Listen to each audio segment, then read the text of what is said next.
కలలీయగా నీ తోడు నాకుంది.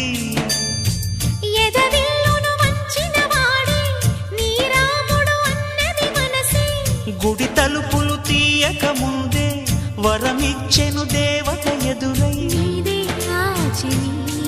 నిజమేనా జాబిలి.